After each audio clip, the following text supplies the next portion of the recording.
Kaduna State Government relaxes curfew in Kaduna metropolis and environs. We should place more reliance on reliable sources of information like the NTA, FRCN, Kaduna State Media Corporation. Again, INEC assures Nigerians its plans for free, fair and credible elections on course.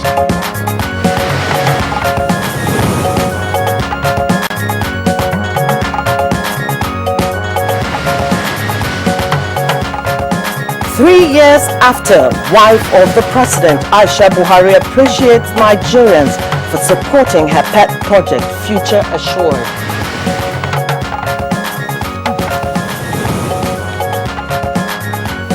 On Good Morning Nigeria today, we continue our conversation on electioneering campaigns and the 2019 polls.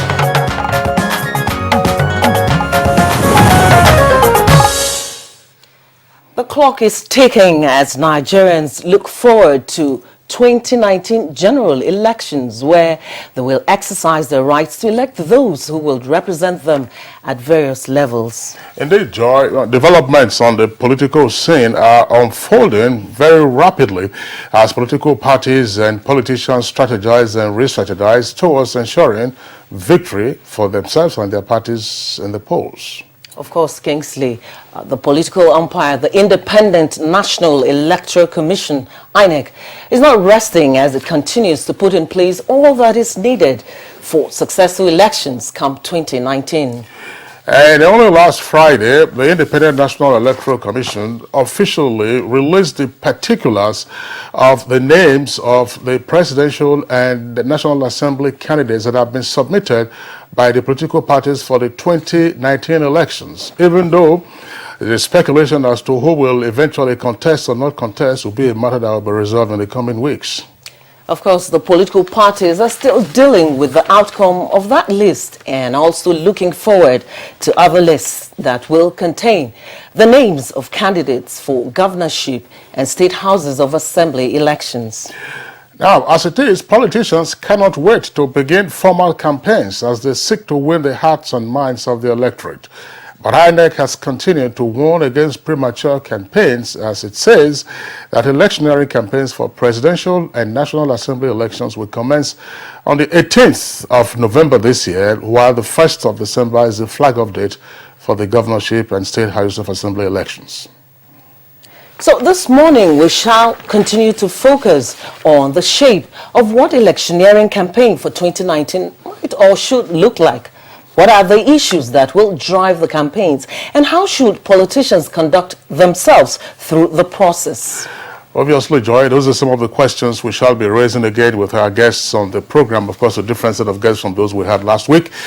These, of course, some of them are regular faces on Good Morning Nigeria. Others, of course, are just experts on electioneering matters.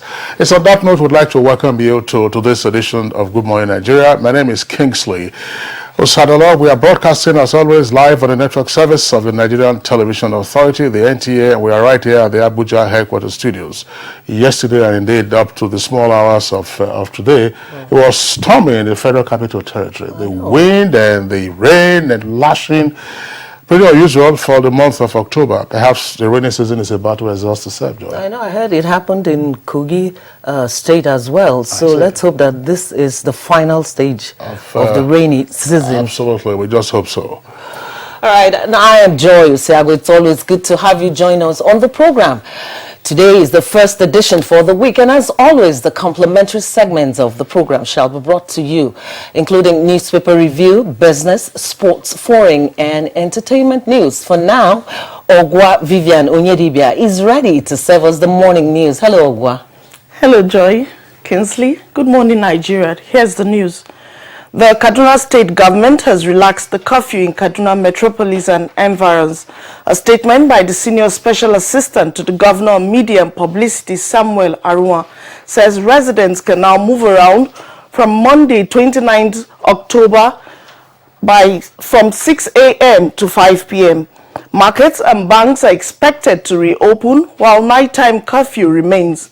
Governor Nasir Ahmed El-Rufai says anyone found involved in the recent disturbances in the state will be prosecuted.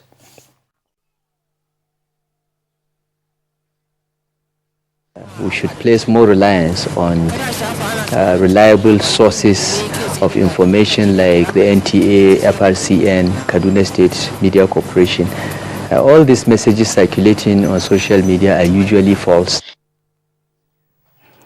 And troops of Army Headquarters Garrison on official duty escorting ammunition from Abuja to Kaduna State were reported to have been attacked by some members of the Islamic movement in Nigeria sect at Zuba Bridge in the Federal Capital Territory. A statement by the Commander Army Headquarters Garrison, Major General James Miam, indicates that members of the sect who were supposedly in a procession mounted an illegal roadblock denying motorists free passage. They attacked troops with dangerous items on Saturday, the 27th of October 2018, and attempted to overrun the escorts to cut away the ammunition and missiles the troops were escorting, which led to opening of fire by the troops to extricate themselves. Meanwhile, normalcy has been restored in the general area, and members of the public, especially those plying the Abuja-Zuba road, are requested to go about their normal activities, with assurance from the Nigerian Army that no individual or persons will be allowed to disturb public peace. Well, the Air Task Force of Operation Lafia Dole has provided air support for ground forces to repel Boko Haram terrorists at Gashiga in Borno State. A statement by the Director of Public Relations and Information, Air Commodore Ibikunle Daramola, indicates that the operation was carried out in the early hours of 28th October 2018, following a report from troops under attack at Gashiga. Accordingly, the Nigerian Air Force Intelligence, Surveillance and Reconnaissance Platform, accompanied by a pair of Mi-35 helicopter gunships, were detailed to the location and were able to identify the location of the Boko Haram terrorists in 13 gun trucks. The combined fire force of the Air Task Force and ground troops successfully overpowered and neutralized the terrorists. And following the graduation of the 77 regular recruit intake of the Nigerian Army, 3,880 soldiers have been injected to the fighting force. Defense correspondent Ismail Musa reports that the ceremony held at the headquarters of the Nigerian Army Depot, Zaria. I hereby state unequivocally that Depot Nigerian Army has improved on every aspect of realistic, result-oriented and mission command training. And away from that, wife of the president, Aisha Muhammadu Buhari, says she will not relent in her advocacy in enhancing the lives of women, youth and children in Nigeria. This was at a dinner and award presentation to mark the Future Assured 3 years anniversary of humanitarian services. The last 3 years, some of the key initiatives include the Popular Get Involved, which generated over 200 million worth of goods for the improvement of the nutritional status of malnourished children across the country, especially those that are in Borno and the IDPs. Issues of nutrition have been in development discourse for long. Therefore, we had to contribute to the improvement of nutritional standards among pregnant and lactated mothers. Supplying supplements to over 250,000, while other 100 tons of these supplements were distributed to malnourished children. Boreholes and tube wells were constructed in communities with water problems in the IDP camps. And to electoral matters now, before the end of the first week of December 2018, all will be set for the smooth conduct of the 2019 general elections. INEC Chairman Mahmood Yakubu gave the assurance in Abuja.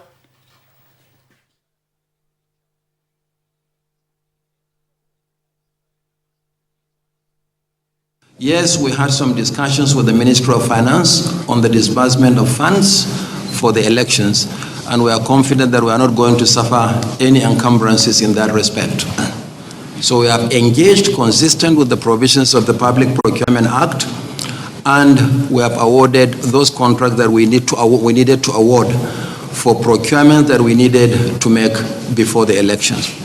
Basically, the sensitive materials, ballot boxes, smart card readers, the permanent voter cards, the voting cubicles, and components for the enhancement of the smart card readers.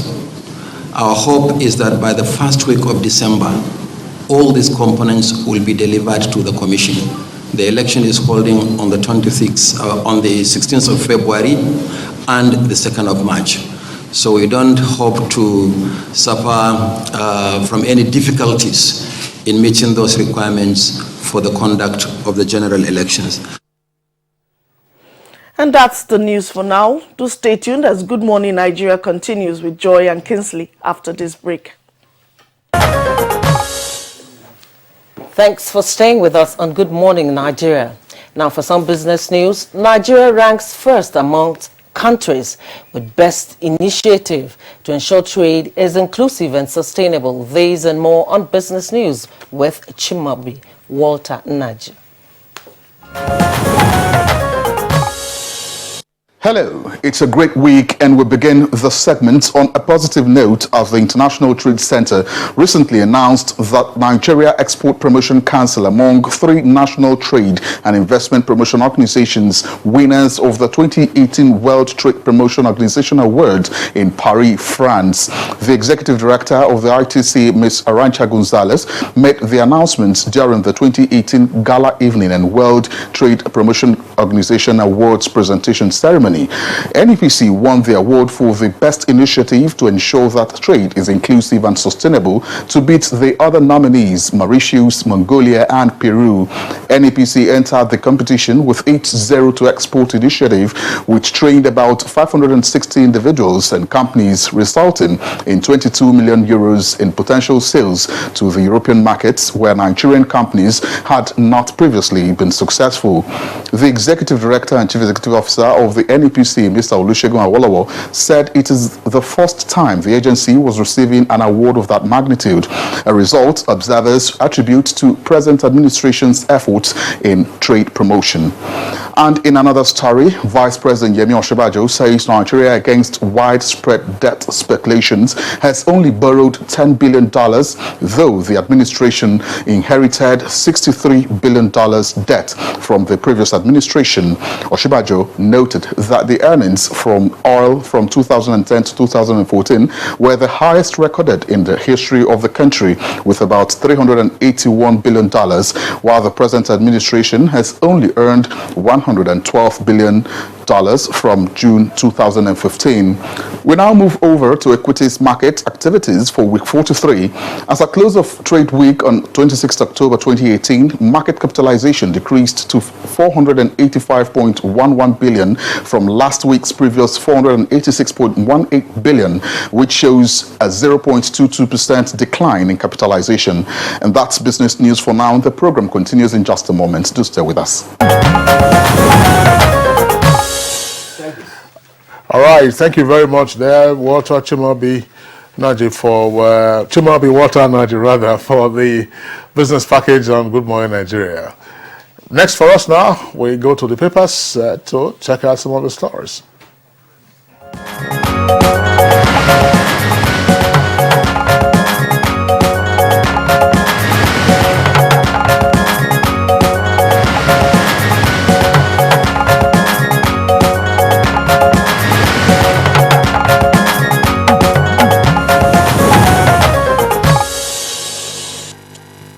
And Our newspaper reviewer, Bayo Atobi, is in the studio. Good morning, Bayo. I hope you had a good weekend. Yes, very restful one. Good morning, Joy. Good morning, Kinsley, and good morning, Nigeria. All right, Bayo, good to see you.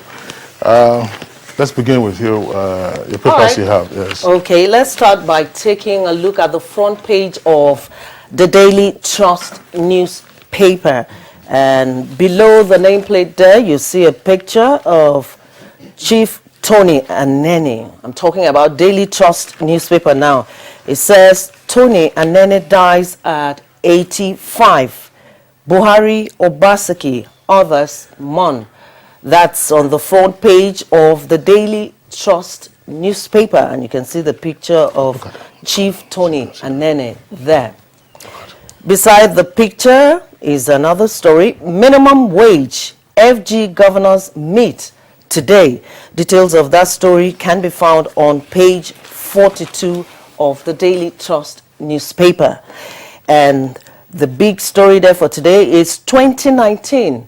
Aggrieved APC governors to meet in Abuja.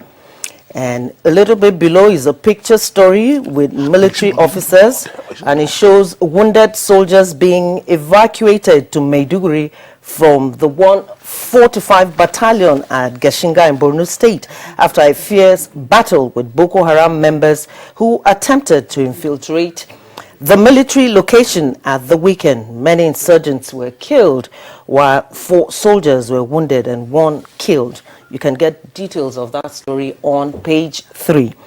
And then at the foot of the paper, 6 killed as soldiers, Shiites clash in Abuja. Sanusi to electorate, vote educated people as leaders, and mixed reactions trail listed companies. Q3 results. Now that we have pictures there, can we go to the top? Let's take a look at the pictures below the nameplate. You can see Chief Tony Anene there. Yes, a picture of Chief Tony Anene there, who died at the age of 85. All right, Bayo, let's take a look at some of the stories inside New Telegraph. New Telegraph, we're going to page 20 of New Telegraph. There are 3 stories, all of them, of course, relating to court cases. It says, court clears ex-minister Ogunlewe and others of stealing and abuse of office. Court clears ex-minister Ogunlewe and others of stealing and abuse of office. Now, also there on page 20 of New Telegraph, Ozobolo killings. Court grants non-Nigerian native doctor and others bail. Court grants non-Nigerian native doctor and others bail. And a Nigerian is somebody who is in his 90s. And also there on that page is EFCC renews battle for 698.6 billion naira recovery. Those are the stories from inside that paper. And for the Punch newspaper, let's go. There are some business stories from page 47. It says, Warri Airport reopens for flight services. Operator and airlines count losses. Poverty, that's the kicker. Aisha Buhari wants entrepreneurial skills development. And broadband penetration program begins year end. That's according to the Minister of Industry, Trade and Investment. All right, so those are the headlines that I'm taking now. Still on the New Telegraph, this time from page 31 of New Telegraph. Let's take 2 other stories. It says, Igbo youths to Nnamdi Kanu, you've lost relevance in Southeast. And 2019, that's the kicker. Pro-Buhari group upbraids Okorocha on Imo APC's chances. Pro-Buhari group upbraids Okorocha on Imo APC's chances. All right, Bayo, let's listen to your analysis of... Yes, let's start with the demise of Chief Anthony Ahako Anene. Many politicians are ruminating about the news of the death of Chief Anene. He was former Minister of Work. He was also the Yasele of Esaland. He was former Minister of Works and former Chairman of Board of Trustees.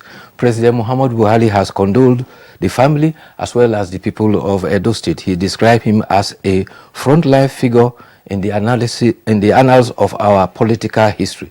His views on unity and stability of Nigeria was well known. He was known as Mr. Fix-It. This is particularly because of the prominent role he played, particularly in the 1993 election, the victory of the SDP, as well as the annulment of that election. Subsequently, he played prominent and front-line role in the People's Democratic Party victory at the polls between 1999 and I think 2007.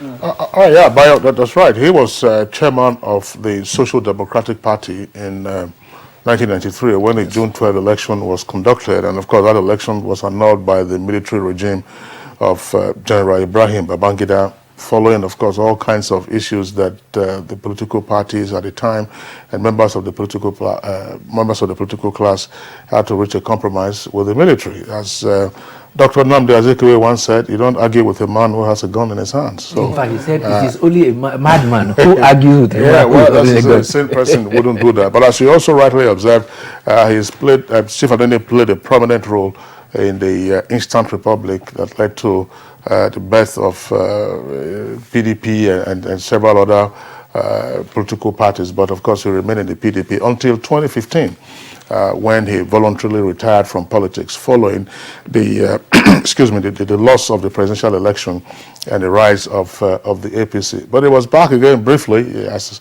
a prominent advisor and supporter during the 2016 Edo governorship election. As you said, he was the traditional prime minister of Eastern land. But there's something that is very significant about the publication of the news of Chief Aneni's transition. And so if you received some of the WhatsApp messages yesterday, first there was an initial message to say Chief Aneni has passed on at an Abuja hospital. And then there was a counter message. And that tells you about the hazards of the social media. That counter message was a purported statement issued by the PDP spokesperson in Edo State, denying that Chief Aneni had passed away and saying that Chief Aneni himself said he was going to return on Sunday. In fact, that statement was issued about 2 years ago, when there was an earlier speculation about Chief Aneni's transition, because Chief Aneni in late 2015 had actually gone to the UK where he had surgery. He was successful, but there were rumors at the time that he had passed on. So that statement was issued at that time to say, no, if Chief Aneni was all right, he was going to come back. So the statement was now circulating in the social media saying that, oh no, Chief Aneni had not passed on. But those who were sufficiently discerning could know that, listen, this statement had been issued before, considering the circumstances of that time. Plus, subsequently, the statement from Chief Aneni's own son, Anthony Aneni Jr., who now confirmed that he had passed away. Those who had earlier issued condolence messages were saying, typical of us Nigerians, what's going on? I'm sorry, we are apologizing for the condolence message. When the message now came confirming that he had actually passed on, now they also started reconfirming their condolence messages. Just only about a week ago, the social media fostered a similar thing with Ernest Shonekan. And they raised that alarm about it, and so much so that it is the conventional media, the Ogun State government, and the palace at Alaki's palace that had to deny that he was still alive. Absolutely. So we need to be very careful with the social media. Sometimes you can be taken for a false ride. That's right. The sad thing about it is you find enlightened people circulating some of these messages. Well, they will forwarded as received, which is not exculpatory. I mean, it's Chief Aneni, of course, as we said, has passed away.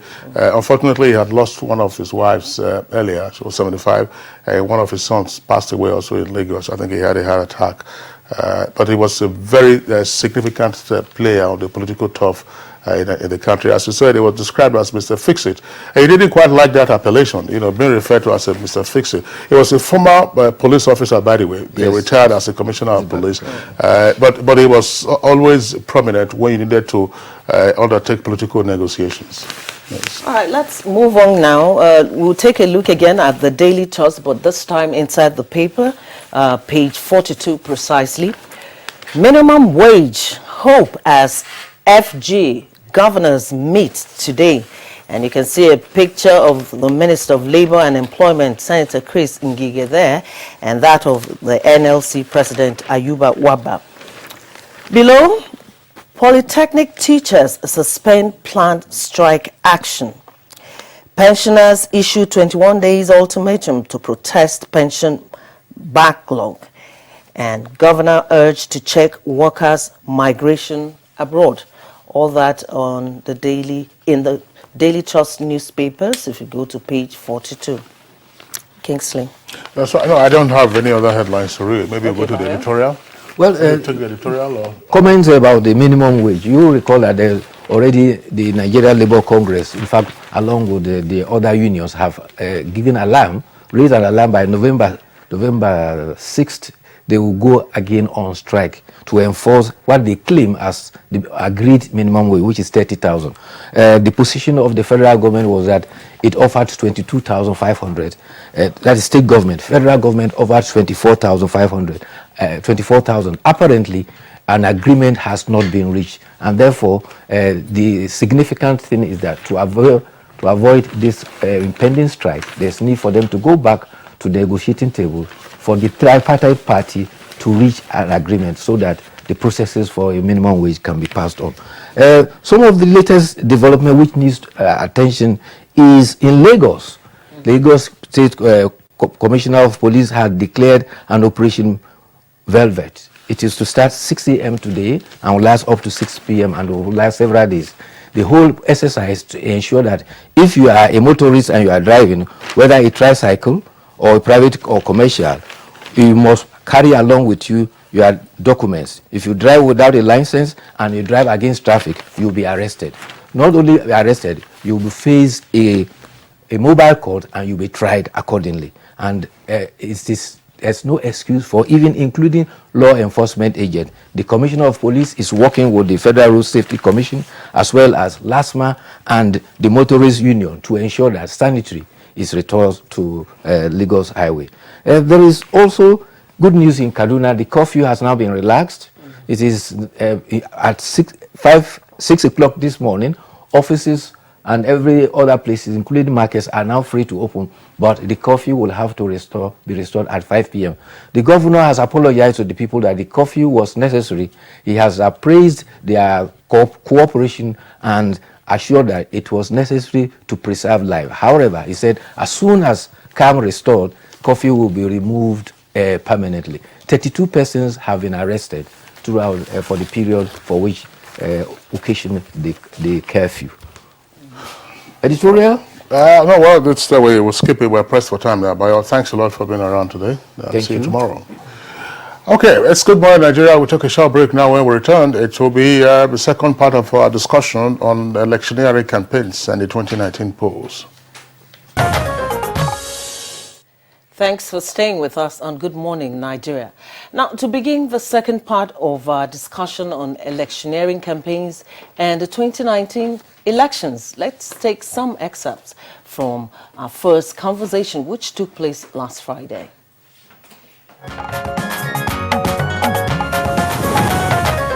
Greatest danger to the 2019 election will be fake news and hate speech.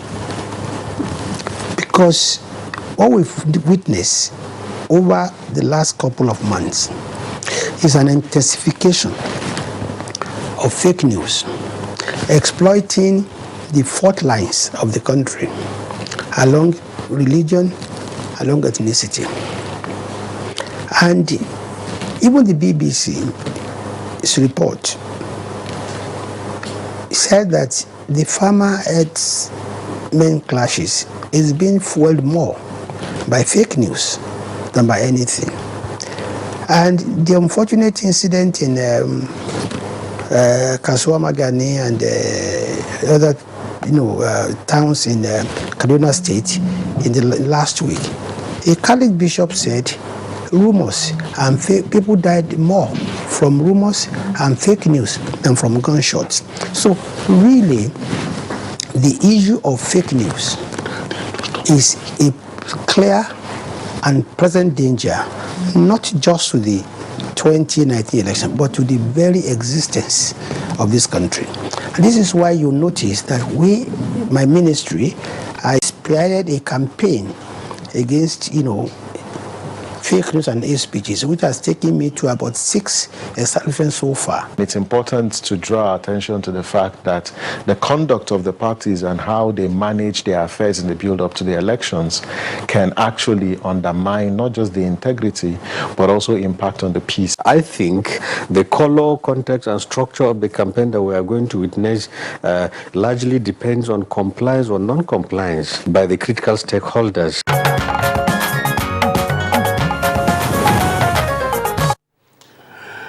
All right, now those were excerpts from the conversation we had last Friday. We already have guests with us in the studios here, as well as at our Kaduna Benin centers, to join us and give us their own views. First, we'd like to welcome Abdul Rahman Abu Hamisu. He's a researcher, teacher, and public affairs analyst, regular face on Good Morning Nigeria. Thank you very much. Rahman, pleasure to have you. The pleasure is all mine. Also, another familiar face on Good Morning Nigeria, Ezenwa Nwagu, who is chairman, Partners for Electoral Reforms. Wangu, pleasure to have you again on Good Morning Nigeria. Morning, sir. Okay. And Joy? All right. Also joining us from our Kaduna studios is also a regular face on Good Morning Nigeria. I'm talking about Professor Kabir Mato. He's a professor of political science and commissioner for local governments and chieftaincy affairs. Good morning, Prof. Thanks for joining us on Good Morning Nigeria.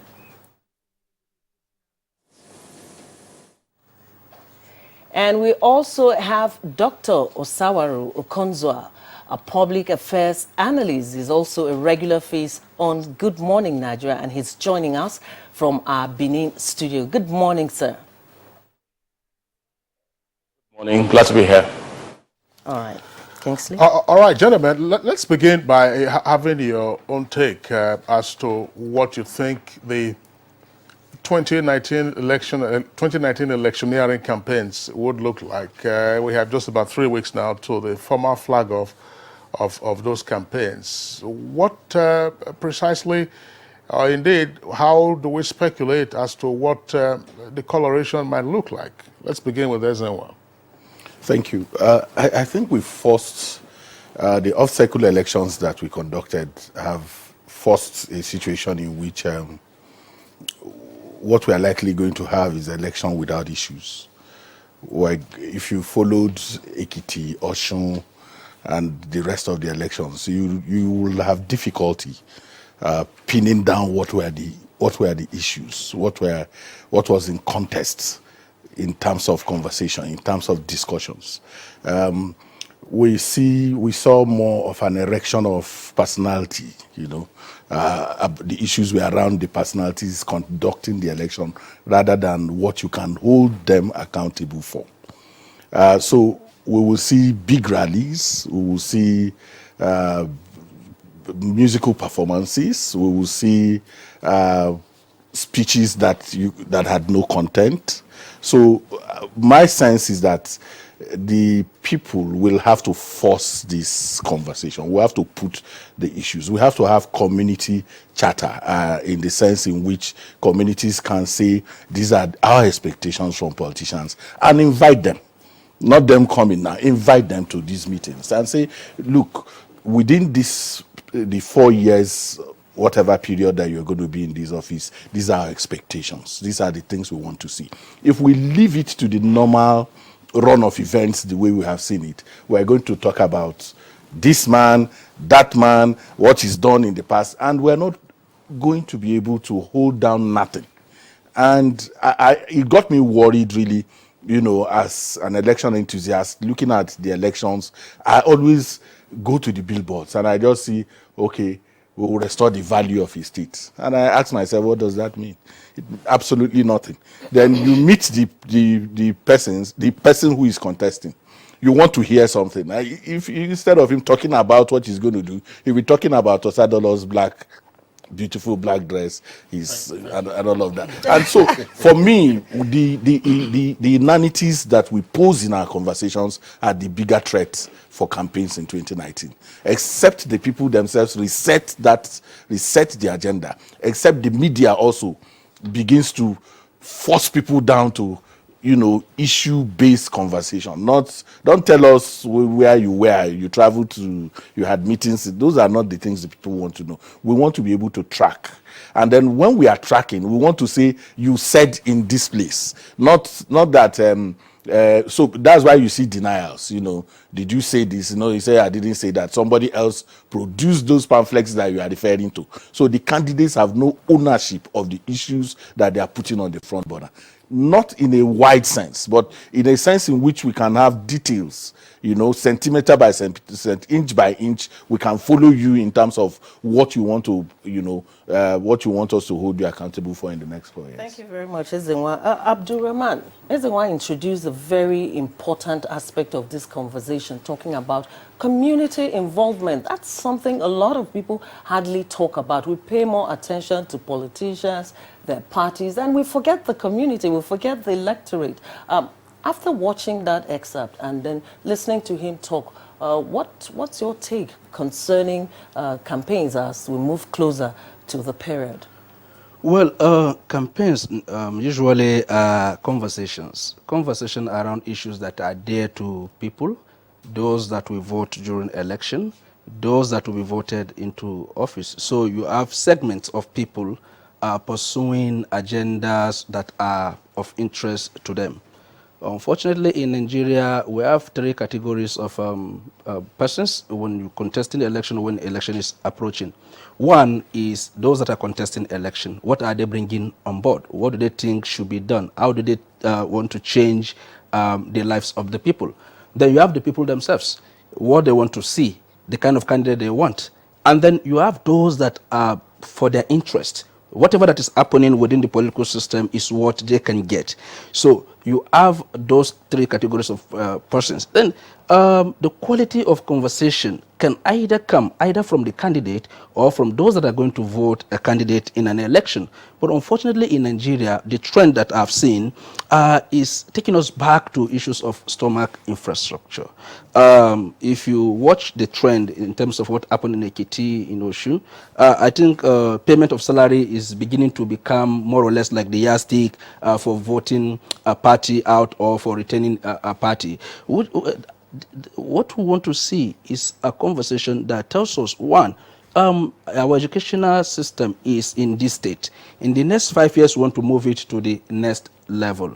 Our healthcare delivery system is not the best in the world, but in 2 years' time, we want to move it to the next level. And as he said, we're able to track that, okay, before you came in, this is where we are. And this is where we are now, and then we're hoping that we'll be there. But unfortunately for us in Nigeria, the mundane issues that we don't take to the bank, we don't take to the market, we don't even use to pay school fees, are the issues that are still driving campaigns in this country, for God's sake. For instance, religion. Nobody has gone to the market to use religion to buy anything. Nobody has used religion to pay school fees. Nobody has used religion to pay hospital bills. So if we are back to the issues of religion, to the issues of ethnicity, it means that up to now, we've not even learned what campaigns are all about. Campaigns are about canvassing for issues that have direct impact not only on the electorate, but the nation at large and even the neighboring countries. So the quality of conversation, as we are beginning to see, is going to revolve around this candidate has more money, this candidate has so, this candidate has, well, it's part of the campaign. But what we are saying is, what is the agenda? What is that thing that you are bringing to the table? What is that new thing that you think can place Nigeria where it should be? All right, Abdulrahman, thank you very much. Let's go over to Professor Kabir Mato in our Cardinal Network studios. Professor Mato, you listen to our 2 guests. Ezenwa talks about potentially the trivialization of campaign issues, and that, of course, has been re-echoed by Abdulrahman, talking about the likelihood of putting on the front burner so-called mundane issues or matters framed as stomach infrastructural issues. What is your take? Well, I really don't think so. I think the campaigns this time around will substantially be devoid of, these very endemic issues that both Ezenwa and Abdurrahman were talking about. Given the fact that the 2 major aspirants of the, APC and the PDP, incidentally, are all from the Islamic faith, that's one. And secondly, they belong to the category that you refer to as the herdsmen. So the issue of religion as a major factor in the national election, in my view, will substantially be reduced. It will probably rear its ugly head on very trivial issues and things like that. I think one of the most important things that we need to realize is that the campaigns in 2019, 2018, 2019 will focus more, in my view, on the issue of personality versus issues.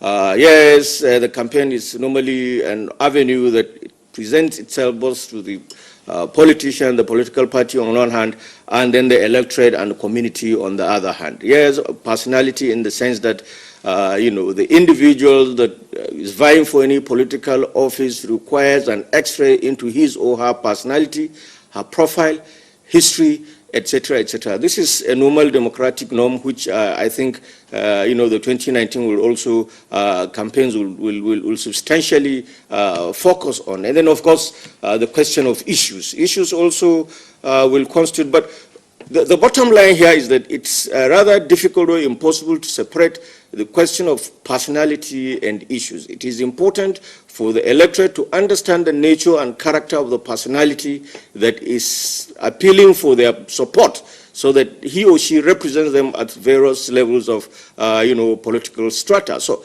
personality is really very important. And I also agree with the fact that it's important that the politicians, and then God has blessed Nigeria to the extent that the two major aspirants, or the aspirants of the candidates of the two major political parties, have been tried and tested at different times in history. So issues here will be fundamental. People will have to require to know what you have done while you are there, or what you are doing while you are there.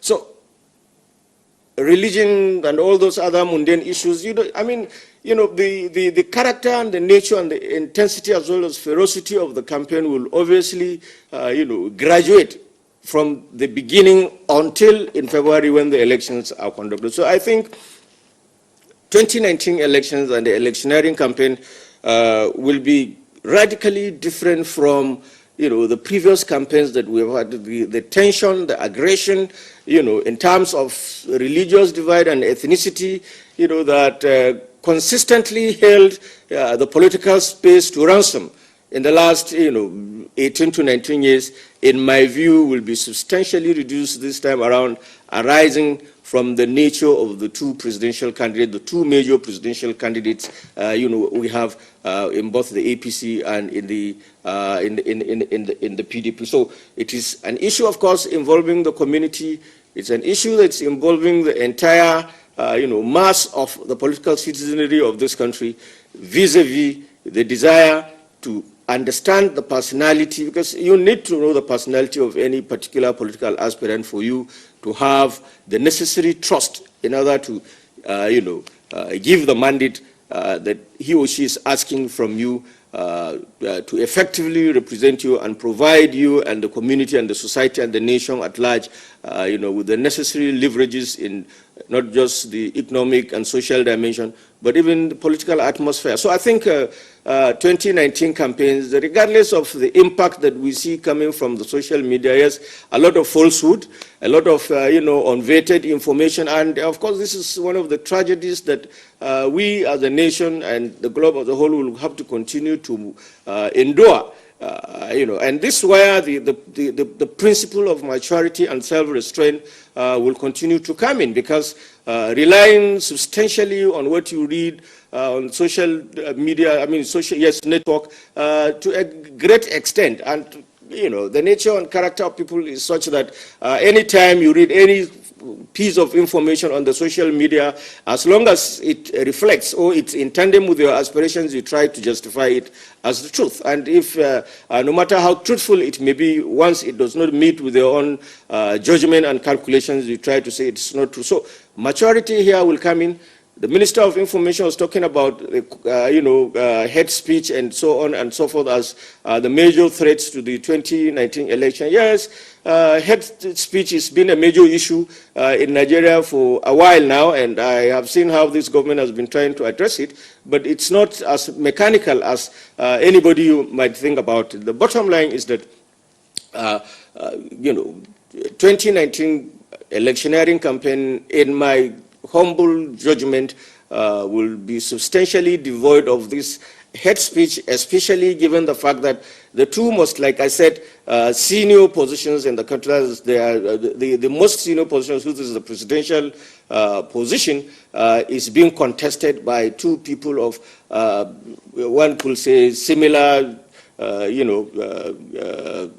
antecedents in terms of tribe, in terms of ethnicity, in terms of religion. So we will not expect that. You may have that at the level of states where, because the friction is not just at the center, you also have it at the level of states, at the level of the senatorial zones, at the level of National Assembly, even state assembly affairs. But the most tragic and the most, disturbing level that this could result in a very serious divide and difficulty for Nigeria is at the presidential level, and that the two major political parties, in my view, have substantially addressed.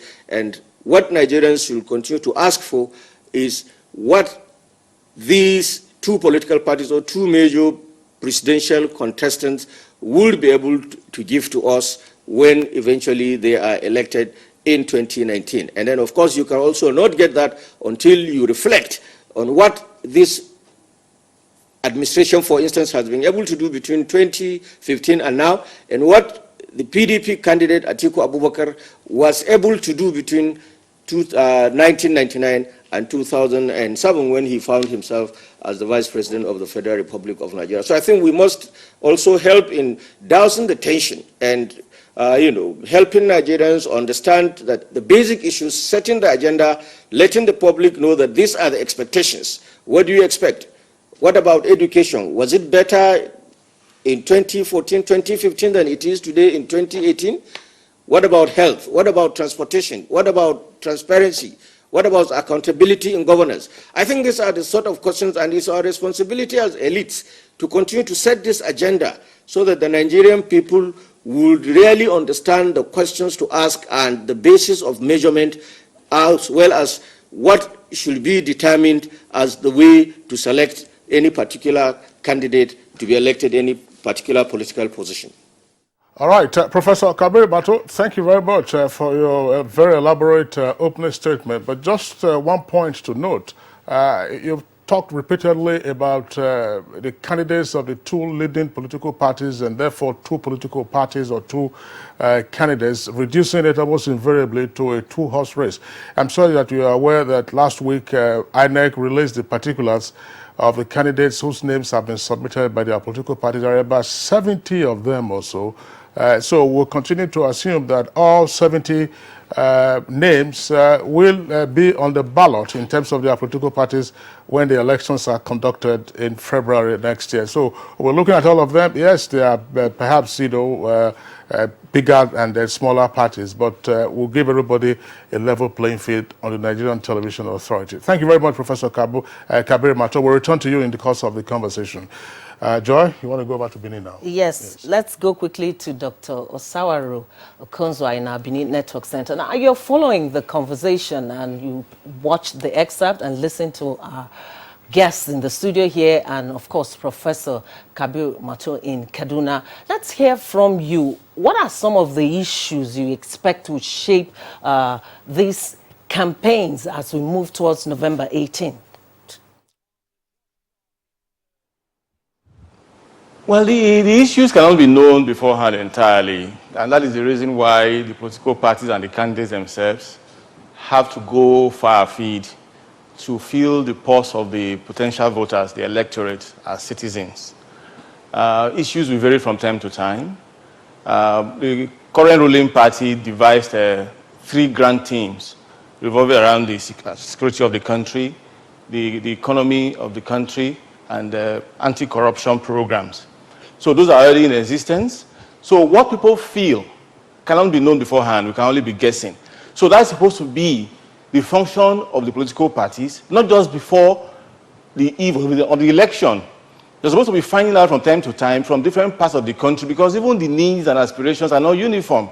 A person from this part of the country will have aspirations different from a person from another part of the country. So at the presidential election, you're supposed to aggregate all these aspirations and beat them into your manifesto, insert them into your manifesto if they were never there, and then begin to sell them to the people competitively. So for now, I think people would refer to their own circumstances, whatever the circumstances would be, in figuring out who will best serve those issues at the polls or after the polls when the mandate will have been obtained. So it's going to be a research operation for the political parties and the candidates to actually go out and ask people, what would you want the next government to do for you? Or what do you expect? And of course, the people themselves will be looking at the manifesto of the political parties and other documents where they have outlined their programs to see if there is a fit between their own aspirations and what is being promised in different manifestos. I think that's going to be the way to go. It's precisely very difficult to know beforehand what people are going to be voting for. And that is the reason why, as our politics, our democracy ripens, it is the will and the mood of the people at any particular point in time that will determine who should be the leader. So the mood can change very suddenly based on what is prevailing in the country. The will of the people can also change. A person might be thinking of voting party A today, and in a week's time, he believes party B is going to better serve his own interest and so on. So it is political parties themselves who are competing for the people's attention and mandate that should go far afield and consult people. In fact, that's what elections are about. They should ask people what their priorities are. Now, from that point, they establish a kind of compact. If I vote party A, this is what I expect. If I vote party B, or we actually vote party B, this is what I should expect. So let our political parties rev up their machinery, go into the campaign, ask people, go into the nooks and crannies of the country, different parts of the country, ask people what their needs are. Of course, broad issues, education, healthcare, security, employment, and so on, they are always there. But the complexion will always vary. So the political parties have to go and show some diligence and know what will sell their standpoints to the voters. So it's difficult, as I said earlier, to actually guess precisely what is in people's minds.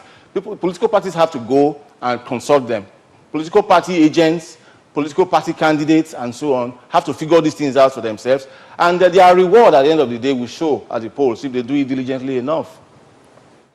All right, thank you very much, Dr. Okunzuwa Osawa. We'll return to you also in Benin subsequently in the course of the conversation. Let's come back to our Abuja studios here. One of the points that, of course, that is common to the opening statements that you guys have made is that there's a focus on the presidential election. Obviously, because it is the biggest prize.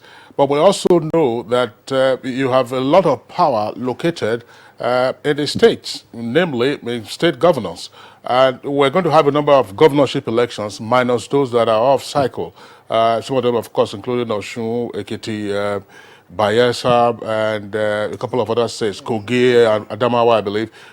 So those ones are not on the cards. But why does it always appear that in our election, it creates a bandwagon effect, that there is excessive focus on the presidential election, and every other person else tends to piggyback on the presidential election? So a party wins the presidential election, and you find the so-called bandwagon effect. What are we likely to see in some, shall we say, too close to call states, where the governorship election just might be tough, considering the dissonances that we are seeing in some of the political parties?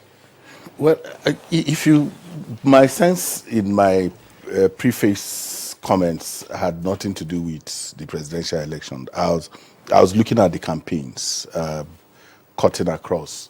And what I see really is, my thinking was that we need to reverse some things. I've seen the usual, the academic conversation about campaigns, how it runs. Bet you, how many people have seen anybody's manifesto? Read anybody? Who reads anybody's manifesto?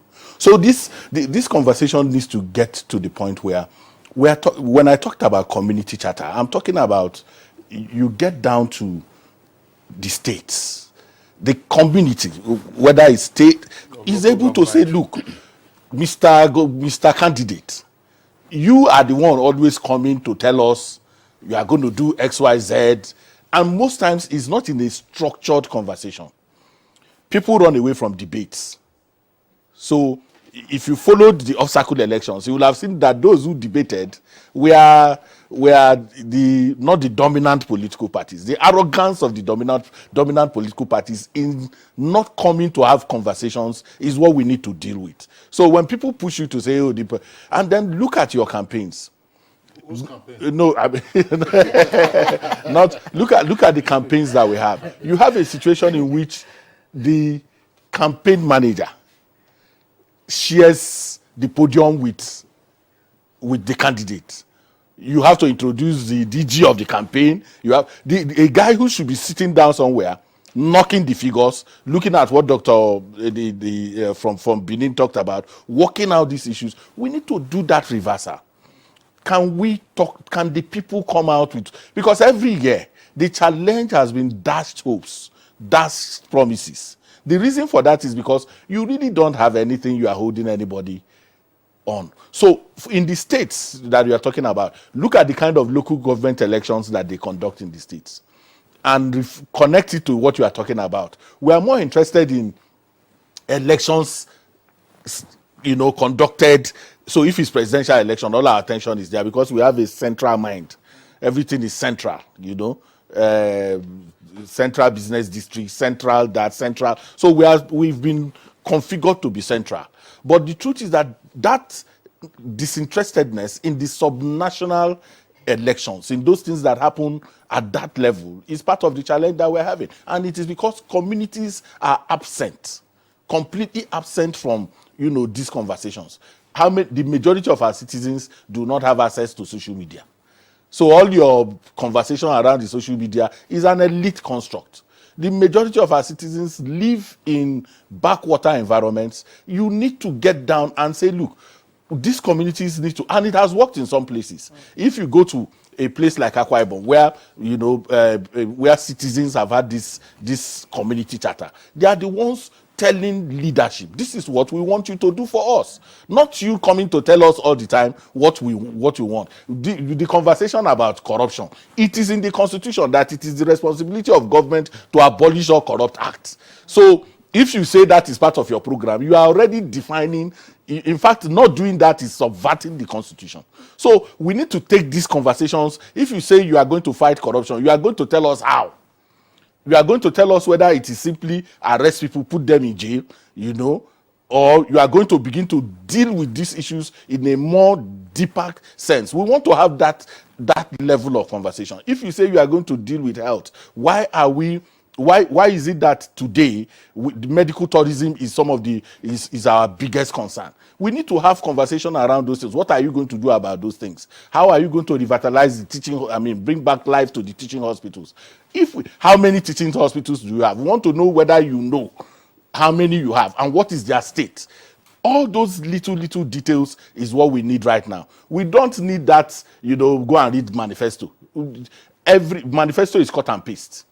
If you look at it, it's all cut and paste. You take from here, health, we are going to do this, we are going to do that. We need to move this conversation away from there. Now, before we move to other guests, I'm still staying on this issue with you because it's interesting. This is one perspective that many people will agree with. But again, the question is still talking about the subnational level. How prepared are these community members to talk about these issues? And even where they're not enlightened enough, who should prepare them to hold these political parties accountable and to also let them know what they have to offer the communities? See, my sister, we offend the sensibilities of our people when we say they are not enlightened enough. They know.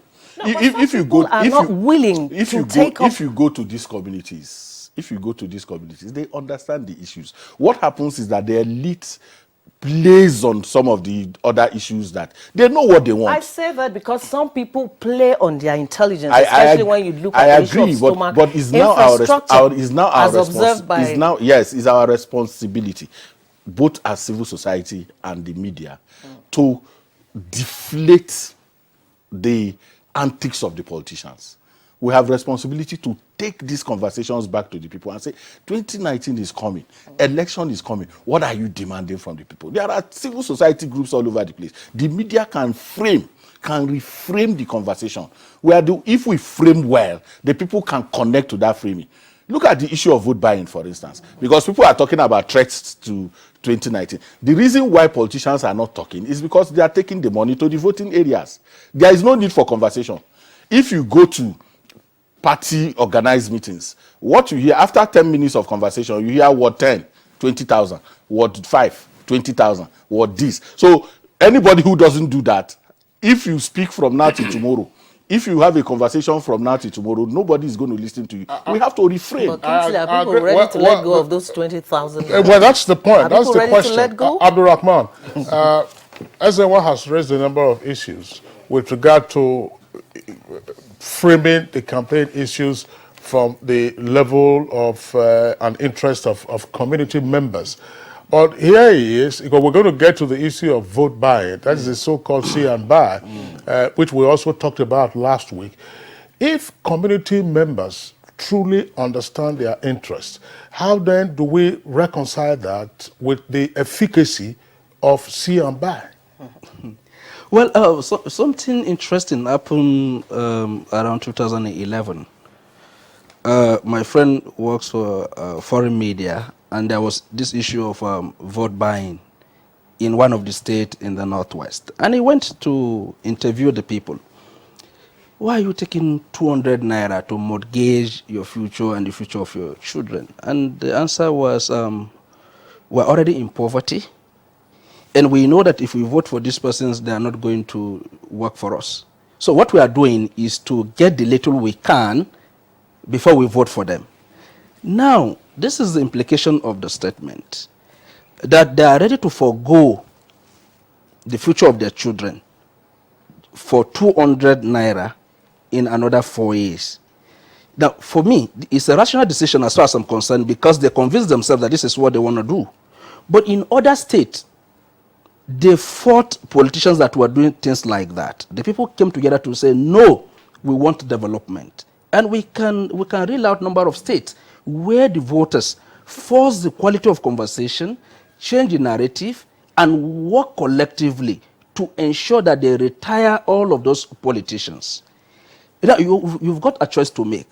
The quick win, which is getting 20 naira into your pocket, and then you go back to your poverty in the for 4 years, or doing the right thing by rejecting the 20 naira or the 200 naira and get the future that you want for your children. There was something that happened. That was around 2011 or thereabout, 2011, when Comrade Adam Soshomole was recontesting, was going for second term. We were in a door to observe that election, and something happened. And in the studio, they were having conversation even before the election. And somebody mentioned, that was the anchor, now said, you could see people going about their normal business. They are not perturbed. You couldn't see stress. The environment is clean. He now said, yes, that is the handiwork of Adam Soshomole, because where they are using is primary school. And the anchorman said, no, there is no campaign on the platform. He said, but you started it. Now, what am I saying? What I'm saying is that whatever you want to do and whatever you really want to do for the people, make sure that you give them the right thing that you're supposed to. But it will not start with the candidates, because the candidates are always after their own interests. And I will come back to the point that he has raised. Our politics is configured to extract value, to extract his appointment, to extract commitment for contract, to see what you can get, not about those issues that's supposed to have impact on the lives of the people. And that is why, as a candidate, you are going into an election, you are not concerned about manifesto, but the budget. The budget, because all you want is to become the only signatory that can allocate patronage, and everybody will kowtow to you. And as a politician, you are not concerned about your people. By the time you mention your people is the amount of money you want to get from the candidate. So we're about 500,000 in my ward, or in my senatorial zone. So that translates to 100 million naira that's supposed to go around. And he becomes the leader of the party, and he takes the money and move away. And it goes to the people, because he wouldn't want to say anything that will be used against the candidate. Is careful to mobilize them along the fault lines that we are talking about, by saying that you need to vote this person because he's either from our religion or because he's from our tribe, and it's not going to talk to issues that impact the people. And the people are always aware that our leader has taken money from the candidate. So what do? they need to organize endorsement. And that is the point he has made, where people go to political party meetings that are supposed to enlighten the people, that are supposed to conscientize them, that are supposed to give them the necessary tools with which they're supposed to canvass for vote. Now it is not the knowledge they will give to them. What they will give to them is money and the issue of delivering. And that is why at the end of it all, by the time the electionary campaigns are over, and on the day they're supposed to select or elect the people that are supposed to represent them, it is not the person with the finest manifesto. It is not the person that understands the issues. It's not the person that is bringing solution to bear on the issues. It is the person that will pay the highest at the polling unit. And that was the INEC asked to ban the use of cell phone the other time during election, because people go and then they template a particular party and they snap the party as an evidence to receive their money. So, and that is why fighting corruption in Nigeria is a very serious issue, because people need to take enough to contest election and win, not based on issues, but based on how much you're able to buy people's conscience. So how do we change that narrative? Because we're planning towards changing from business as usual to business unusual. Why? Changing that, there are two ways to change that. First is for the elite to say we are no longer going to use money for the election, which is very difficult, which is not possible. So the only people that can change that are the masses themselves, who want to see a better future for themselves, who want to see, because if, for instance, if you look at some states previously, they are more or less like no state, they are more or less like the local government that we used to know. But suddenly somebody came and it changed the entire state. Public institutions are beginning to function, even if it is even minimally. Now, if we are conscientized and as a people, we want the best for our people, and we realize that we'll be taking this money over and over again, and it has not translated to good roads. It has not translated to better education for our children. It has not solved the problems of unemployment. I think it is just sane for us to say, look, let us change our tactics to see what we can do by voting the right persons, not voting the highest bidder. But again, if you, by the time you start talking, they will tell you we are already hungry. But then, if you are hungry for say 2 years and you are able to make that sacrifice that places the state on a pedestal, that addresses your issue, you realize that even hustling will reduce. Even to pray to God, you have more time to pray to God because your problems are half solved. All right, thank you very much, Abdul Rahman. Let's return to our Cardinal Network Center. Professor Kabir Mato, there are two issues on the table. You take either of them. The one, of course, has to do with what to expect in terms of the competitiveness of the elections relating to governorship, and therefore the issues that will frame the governorship election depending on the particular constituency. Now, the second issue relates to what Ezenwa spoke to extensively here in the studios, namely that the community members have to take possession of the issues and that their interests have to be front-loaded for the candidates, to be properly apprised of them. But then there's also the question of see and buy, which is vote buying, which relates to the point. At the end of all the electionary campaigns, whether of personalities or of issues, will those things matter when there is see and buy? Thank you very much. I think let me start from the point of view of this issue of vote buying. I don't know what it is. I have heard about it, and I also hear a lot of people, especially Eze and his co-travelers in the civil society movement, talk about it. But if you are in politics, practically, you know that there are certain things that are very essential on the day of an election. If I represent a political party in any particular contest, I will have my agents. I will have, quite a few people that will work for me, and it's my responsibility to therefore source for the little stipends that I'm going to give them so that they take care of them for lunch, for dinner, and so on and so forth. If that's what the civil society movement is referring to as vote buying, I think it is not. And if it's any other thing else, then I don't know about it. I think we need to be really very careful about this idea of manifesto, political debate, etc., etc. Let me start with political debate. It's an ecstasy that you normally have within the Western liberal political contraption where candidates are assembled to say, in a matter of an hour or two, what they intend to do or how they intend to address issues when they are given the mandate. That's what political debates are. So it's an ecstasy, it's a garnishing.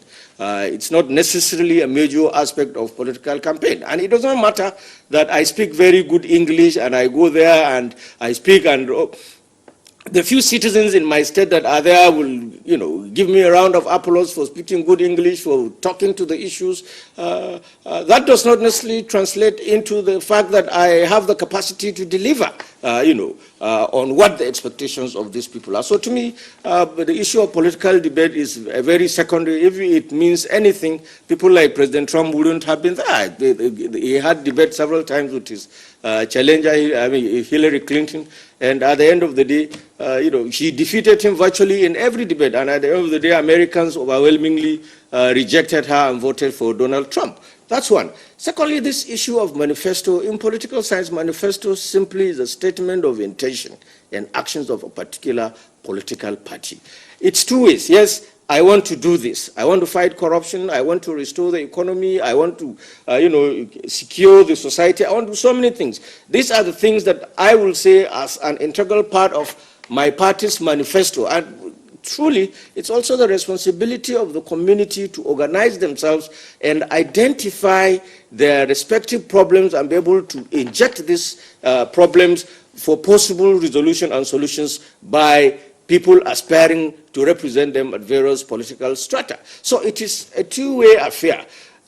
At state levels, yes, I am always, sharing the view that in the Nigerian Federation, not just in the Nigerian Federation, in the theory of federalism throughout the globe, the units of the Federation are substantially very powerful.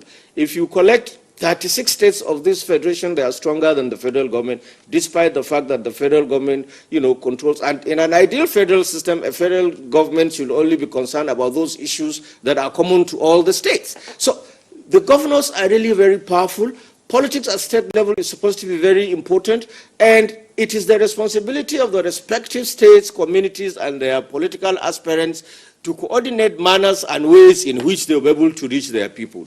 And I have seen for the first time, in the countdown to the 2015 elections, the manner in which, for instance, the APC under the vice president, then vice presidential candidate, Professor Sibanjo, was going from one part of the country, doing town hall meetings, saying this is what we intended to do, and hearing from the people what they. So I agree with Eze that it is important for people to coordinate themselves, to come together so that they can articulate and aggregate what their aspirations are and push across to the aspiring political authority so that in the event that we give you our votes, these are our expectations. Yes, and of course, if you are going back to elections subsequently, it is a responsibility of this community to also come and say, bring out the catalog of demands and promises that you make to them and begin to identify item by item what has been able to, be achieved and what has not been achieved, what is ongoing, etc., etc.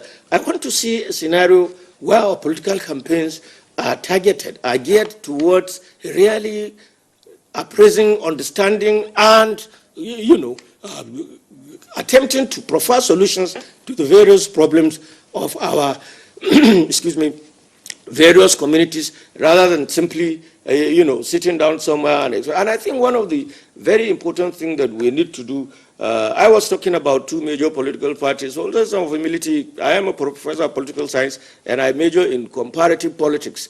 The United States of America and several other countries, as you know very well, have multitudes of political parties, but at the end, every time an election year comes in, the political parties that aspire. And I'm very excited that you could have another political party win election in one of the states or some of the states in Nigeria. There's nothing wrong with that. But certainly, as far as the national election is concerned, it is obviously very evident that the contestation is not going to be more than between the two major aspirants of the two major political parties that find in place. So I am of the view, like I said, that there is a need, and it's a responsibility of elites like me, Eze, Abdurrahman, and everybody else to make sure that we set agenda for our people. And I agree very well that most of these people that we think, it does not mean that simply because you cannot understand English, you are not aware of the circumstances around you. That's not true.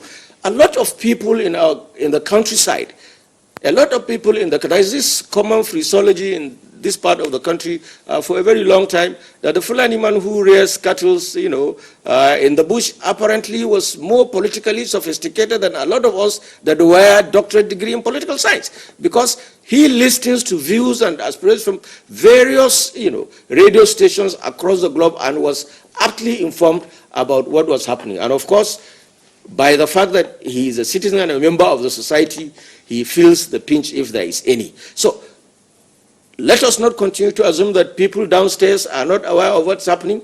What we need to do as elites, our fundamental role is to be able to go back to our communities and societies and mobilize the citizenry so that we're able to articulate and aggregate what their views and aspirations may be, and be able to push these views and aspirations across to the political aspirants with the demand that if we give you our votes, these are those things that we are going to expect. And at the end of the day, if any of the aspirant that is successful at, in the election would be able to be held accountable when next he or she is coming back, about. So we must, of course, empower, we must strengthen politics at the local level.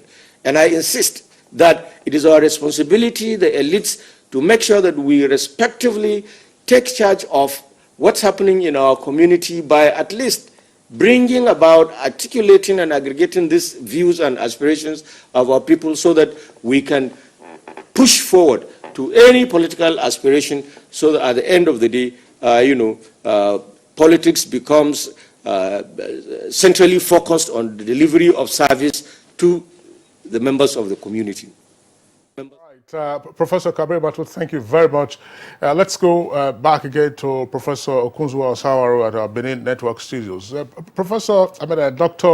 Osawaru, still on the issue of community members being the fulcrum, as it were, of targeted political messages.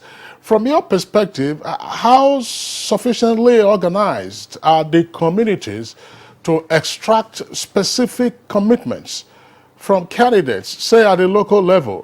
So you go into the House of Assembly, what are the issues that can specifically be canvassed to your members of your community, in other words, to the electorate, those who will vote for you? If you're going for the governorship or for the National Assembly, and indeed for the presidential, are the communities sufficiently organized? I give you this example. I don't know how many cities in Nigeria where you have 50% of the population in any particular city having access to public water supply. Public water supply. Growing up, I'm sure you had access to public water supply. You didn't know what was called overhead tanks and so on and so forth, or boreholes. If it's also about education, what are we looking at in terms of numbers, in terms of quality? If it's access, you're a medical doctor, if it's access to healthcare, what are those specific issues? Why are people still dying of avoidable disease? Can there be a community of interest and therefore of members to articulate this and then extract them as specific issues or commitments from canvassers for votes? Well, you see, the issues we are discussing, all our compatriots in the studio and in Kaduna, the issues we are discussing, talking about how mature our democracy is, they will eventually funnel into that. And there's a lot of apathy too, because most people have actually given up on voting just because of this. What is the essence of voting if it has no meaning at all? Now, I particularly harp on the importance of political parties as elements of a constellation of our national institutions in bringing about this political consciousness, really, because you have a lot of need for linkages. The political parties who are licensed by law, by the Constitution, to vie for mandates are those who should actually go to the communities to start canvassing these issues, not just because elections are imminent. And then establish the trust over time that will eventually enhance their own brands. I think that's going to be the way to go if we're going to keep our democracy working. Now, there must be a kind of association between what we vote for and what we obtain in return. We have to establish that over time. Of course, the situation we are currently facing doesn't defeat that. There's no running away from it at all. We're talking about issues like having access to pipe-borne water or water from any source, so long as it is possible, electricity, all the facilities of civilization, and so on, that are still being denied the majority of Nigerians. Yes, but for as long as we are in a democracy, it is people who will determine who will address these issues. Now, these people themselves who reside in the backwater communities, as everyone once said, they have to aggregate these issues. They have to trust a political party. They have to trust candidates, and so on and so forth.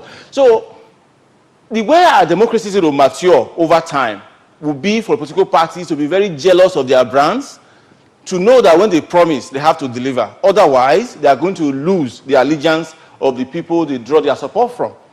So, except that becomes part of our consciousness at the level of political parties, we may not make so much progress. But I think we are going to get there very gradually. The people themselves, we have to speak to them the languages they can understand. It doesn't have to be English. It may be Efik, it may be Edo, it may be Hausa, it may be Yoruba. And of course, in our political history, really, we know a particular part of this country, the southwestern part of this country, where the consciousness was very, very high. Even today, as we speak, they seem to be ahead in terms of political consciousness. They are not the kind of people you can fool for a very long time. So what brought that about? So we also need the emergence of statesmen, people who actually come out for public service, people who have the confidence, who have the competence, who have the public spirit to serve. Then people themselves who are going to offer them allegiance or mandate will keep promoting those who have been serving them and keep punishing those people who have not served them. So it will also come down to the issue of making the electoral process to have integrity. Now, if candidates or a particular constituency votes for a particular candidate and that candidate is not returned ultimately, we're not promoting anything else but apathy. If a candidate is favored based on his background, does not return in spite of the votes he's got at the polls, there is a problem there. So these are the elements that eventually threaten even democracy as a form of government, because all the utilities people expect from government must first of all be delivered by democracy. Before you're not talking about how freedoms are respected, how human dignity is respected, and so on. That is actually the distinguishing feature of democracy from other forms of government. But the utilities of life must be delivered by the government. And the people must have a way of appointing or electing those who can provide these services. So, to address our electoral system, so that the will of the people will always be respected, the mood of the people will always be respected, we all have to invest in that. Because it's beyond the issue of whether people are conscious enough.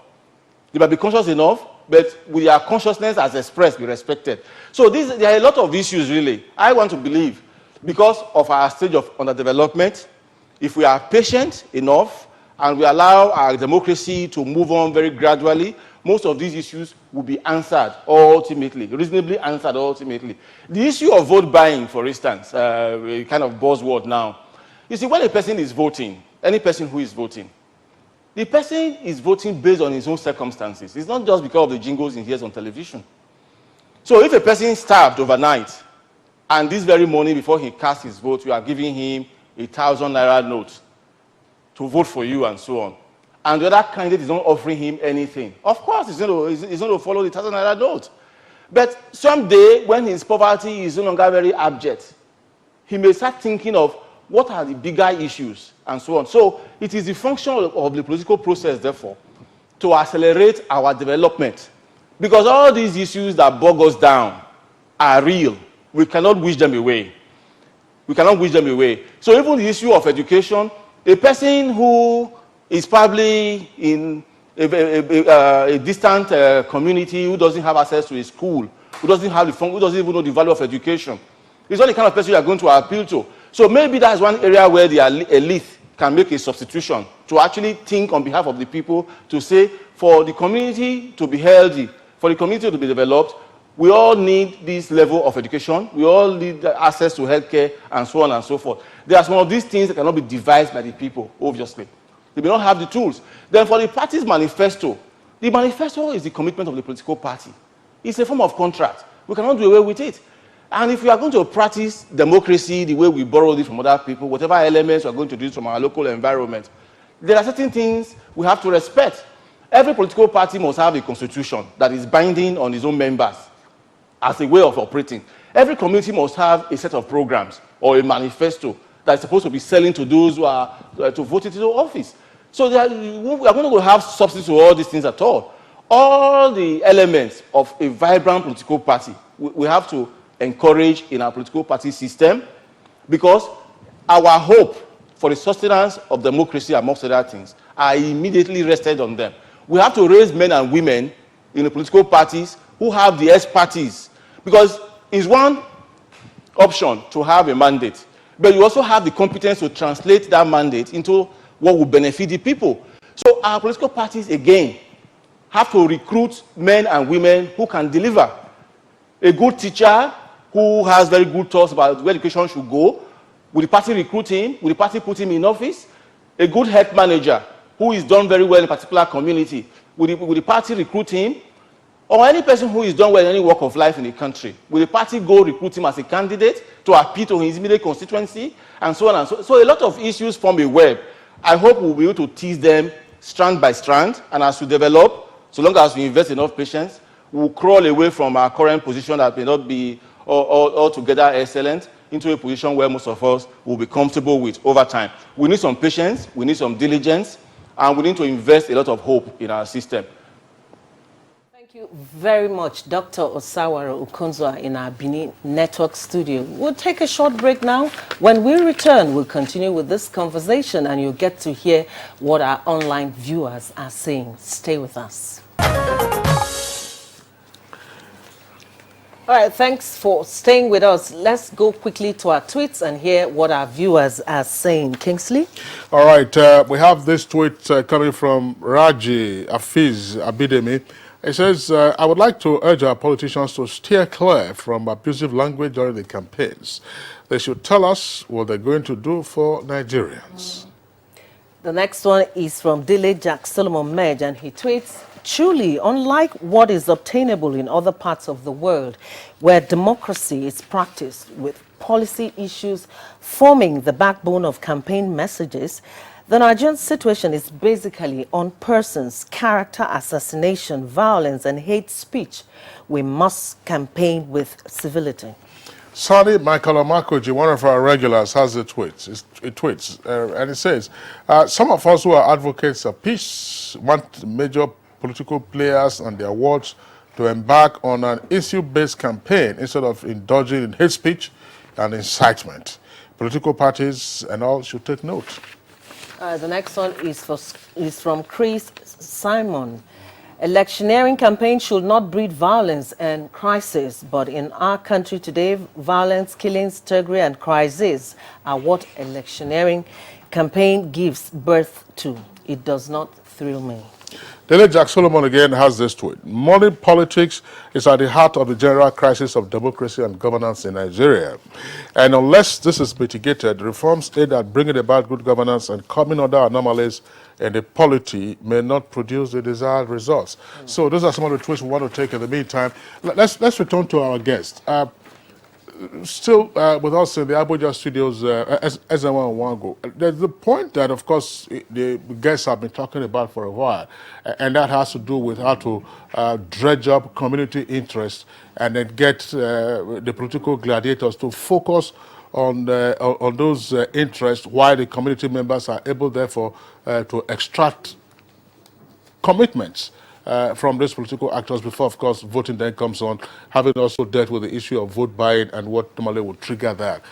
But there is a point here in terms of the reality of our political system. That proposition with regard to say, look, have community interests predominate would appear to be a proposition to dislodge political contractors.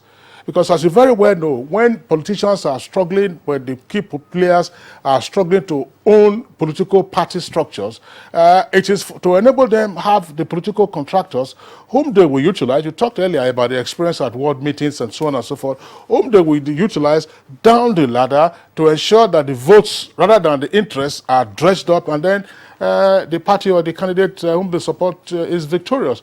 Is it possible to begin to tear down the if you like, the character of our politics through the use of political contractors? Yes, I think I've watched most of your engagements. All of us are investing in having a better society. I think that's what this is about. So if we see those things that mitigate the ability of our people to live well, we have responsibility to ferociously engage it and see how we when we want to talk, all that I've been bothered about is how do you strengthen citizens' capacity to resist, because ultimately it has to be about their well-being. Until we understand that Nigeria is divided in two places, the politicians and us.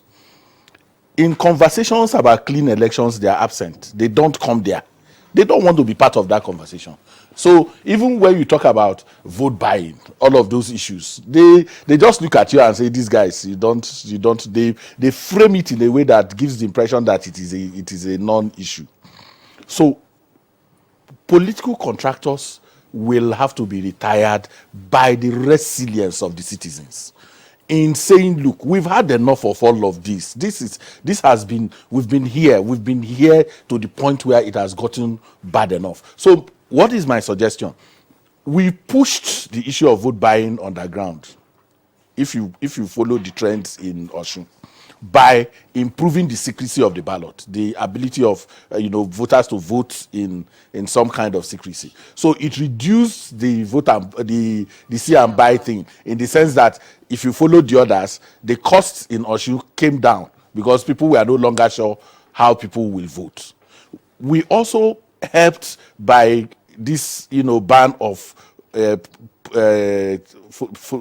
cameras in the polling booths. Is a best practice. It's done elsewhere, so we're not just. So if we continue, we will be able to push the politicians away. They will now have to be really ingenious to be able to do some of these things. But we need to now focus. How did we raise the issue of PVC voter registration to the point where majority of the citizens now found the need? We invested in religious institutions, the churches, the mosque, communities. Everybody started saying the power is in the PVC. If we take 10 minutes of sermon time on Fridays, on Sundays, in shrines, and talk about the debilitating consequence of vote buying, we will also get the same result. What has happened is that what we do more is what the cigarette campaigns do. Smokers are liable to die young. That's information. It doesn't stop anybody, those who smoke, from smoking. We need to engage more. We need to begin to say, look, the consequence, if you say poverty, that the reason for this is poverty, then you ask yourself, when you talk about child mortality, maternal mortality, it has something to do with people taking resources that is meant for health to themselves. And one of the ways to do that is those resources are eventually given back to you in terms of 3,000 naira, 2,000 naira. The consequence is that the man who you elected becomes very arrogant. He does not feel a connection between you and him because he bought the votes. Yeah. And you also can't make any demand on him. And that deepens the poverty cycle. Deepens the poverty cycle. Abdulrahman, still on how potentially challenging it might be to dislodge the political contractors who are entrenched in our electoral system. You see, it is not very difficult because we've seen a lot of examples across board where persons that do not have the money it requires, as it were, if you want to contest election and you want to seek opinion of your friends or even your relatives, the first thing they will ask you is how much do you have, because they know that it boils down to naira and kobo. But we've seen where the lesser ones among those that were aspiring retired the bigger elephants that have controlled the state or that have controlled the patronage system between the federal and the state level or between the state and the local government level. And how do they do that? It's about mobilizing the people to say, look, you've done this over and over again and you've gotten the same result. Why do you want to repeat the same mistake? And that raises the quality of conversation around the issues and the changes that people want to see. And it was equally the same tactics that was used by the ruling party prior to 2015 election by saying that, look, you cannot continue to do the same thing and over again and expect different result. Why don't you try change? Now, what that did was to equally conscientize the people so that they're able to question themselves and realize that, okay, what we've been doing is wrong. But when you have a set of people, say the same elite, that are heading towards the same direction, that are hell-bent in exploiting our fault lines, or that want to speak to issues that will push us to take certain decisions because we feel that we are helpless in our situation, we are poor, we are already in endemic poverty, so we will continue to remain in endemic poverty, so let me get little from the electoral cycle. That becomes a disservice to the nation and even to the political party. So whether we like it or not, the ordinary man makes decision within the context he finds his or herself. So if the person has a poverty mentality, you cannot easily detach the person from poverty mentality by dipping the person into more poverty. So all you need to do is to assist the person to see light and reason along a certain direction. And that is why all of us are equally important to the entire process of electioneering. Still focusing on engagement quickly, how can we get civil society members to help in terms of engagement and conscientization? You see, when we talk about civil society members, we tend to reduce civil society members to, say, organizations that have social name initiative. So. Civil society is the entire gamut of people that are not in the armed forces or that are not in a situation, they are in government. So civil society is that market woman, that priest, that bicycle repairer, that farmer. These are all people that belong to the civil society. So the quality of conversation is not something that the civil society organization that has a name tag need to lead. But in a situation whereby you have those that are those that cannot readily figure out issues because they are complicated, then those that have the wherewithal need to assist them to start reasoning in a particular direction. I think that is the role civil society organizations have been playing. All right, thank you very much, Abdul Rahman. Gentlemen, that's the much that we have time for. I see Professor Kabir Mato. Kabir Mato, can you squeeze what your closing thoughts will be in 30 seconds?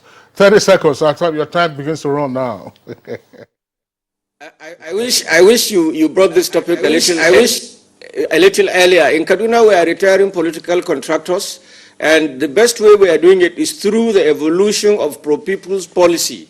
When policy is targeted at satisfying the majority of the citizens, those political contractors are normally angered, and if you persist and insist on that particular path, they are ultimately retired. And in fact, by February 2019, we shall bury them.